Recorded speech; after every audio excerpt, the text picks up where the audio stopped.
Hi guys! Welcome to my mini cooking food vlog. Ayan guys, bali nugasan ko na yung aking tray for my air fryer. And then nilagyan ko siya ng foil para ilagay ko yung aking chicken na minarinate. Wala kasi akong nabiling tray na foil, so gumawa na lang ako.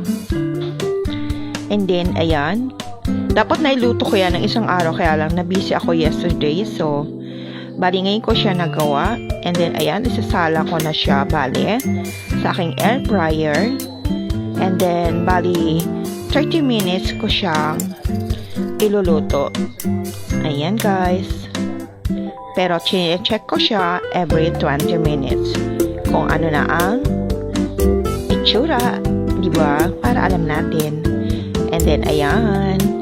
After 30 minutes, chinek ko na siya, and then, bali, binaliktad ko na siya, at saka, ayan, inilagay ko ulit din siya, and, syempre, isa-set ko naman ulit siya ng 30 minutes ulit.